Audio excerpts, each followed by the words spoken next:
Here we go now, baby. So I stepped outside on Monday morning here on the East Coast, and things felt a little bit different. There was a little bit of bite in the air. Things smelt a little bit different too, and it clicked. This is football weather.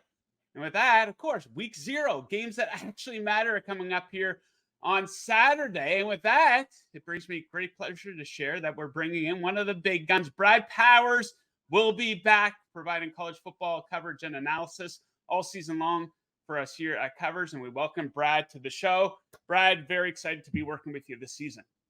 Hey, pleasure's all mine. Thanks for having me, and I look forward to hopefully a very profitable season. Absolutely. So let's get right into it here, Brad. Like I said, games that actually matter. Week zero, we got a handful of games kicking off with Navy and Notre Dame, and there's a bet that you like for this game. What are we looking at?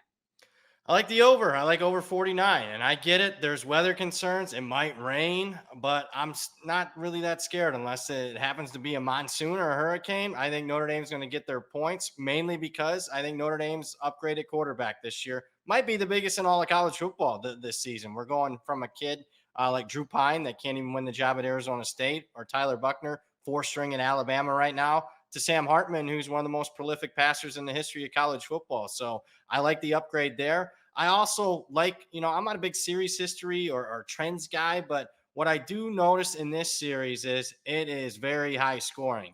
Last 12 meetings, 62 total points per game. And it makes sense from a fundamental aspect in this regard. It's tough for Navy to replicate Notre Dame's passing offense in practice because Navy doesn't pass the football. On the other side, it's tough for Notre Dame to replicate Navy's offense because they don't run the option like they did in 1980. So I like that for that reasons. And on another front, Navy's going to be changing up their offense a little bit this year, a little bit more passing. And it might take a couple of series for Notre Dame's defense to adjust. So give me over 49 Notre Dame, Navy, and Ireland. Okay, I'll make sure to lock that in. So let's discuss another game here taking place later in the day. Everyone wants to see how Caleb Williams is going to get his season started off. San Jose State, USC. It is the biggest spread of the week. The Trojans favored by 30.5 points. How do you analyze this one? I'm going to lean with USC here. And a lot of it is let's get in front of the market anticipation. And we're kind of in a dead area at 30.5. Is it going to go up or is it going to go down? You don't have to be Elon Musk to figure out that the Joe Q public, when they get involved on Saturday morning, is going to want to bet the defending Heisman Trophy winner in Caleb Williams, the more name brand team in USC. And I'll also say this. I am really concerned about San Jose State's defense. They lost a bunch of their top players from last year. And even if USC's out in front early big, I would estimate that the backups for USC at wide receiver and running back are still going to want to showcase their ability. And I think they'll even have success in the third and fourth quarters. So let's lean USC here minus the 30.5. I think this line at minimum closes 31.5. Okay, big number. Maybe a bit of a safer bet on the USC money line for me. Just joking on that one, Brad. Okay, so let's get into some win totals here. There's still a little bit of value out there before the season kicks off. Let's start with Hawaii. A win total of 3.5. Do we like the over? Do we like the under? What do you think for Hawaii? Yeah, I think it's important to note that these win totals have been out since May, so a lot of them have been picked over, but all three of these plays I'm going to give out are bets that I made this week. Hawaii being one of them. We're going over 3.5 wins for Hawaii. Make sure you get the best price available. You can find minus 120, minus 125 out there in the marketplace right now. Main reason why I like Hawaii, I think at the beginning of last year, that's what everybody remembers. They saw him get crushed by Michigan. They saw him get crushed by Vanderbilt. And people, even guys like myself thought Hawaii might have been the worst team in the country. Flash forward after a bye week, this is a team down the stretch of last season that covered 7 of their last 8 games by a touchdown per game. They didn't win a lot of those games, but they had a lot of close losses. Had they won a couple of those close games, I think the market would have priced them more accordingly. This is a much improved roster compared to what they were 365 days ago, second year under Timmy Chang. We're going to go over 3.5 wins for Hawaii. They win 4 or more. Okay, next up, Utah, an over-under win total of 8.5. What do you think for Utah? So this is all based upon injury news, recent injury news. Utah's quarterback, Cam Rising, has not played much at all in fall camp. Expectation is he will not play in week 1 against Florida. We've already seen the line move in that game, move 5.5 points against Utah. As high as a 10-point favorite against Florida, now down to 4.5. And I would estimate if he is out for that game, we're going to close with Utah favored by about 3. So let's just put that in win percentage perspective. One game, you're going to go from, Utah being a 10-point favorite, 75+% chance of winning that game straight up, to a 3-point favorite. Now you're talking 57% chance. So that's 18% off just 1 week. Game 2, Utah plays Baylor. That's a game where Utah is going to be a slight favorite. If Rising's not healthy, doesn't play, less than 100%, that game probably has Baylor as a slight favorite. So just in the first 2 weeks, we've gone from a couple months ago thinking, the most likely scenario is 2-0 for Utah, 1-1 at worst.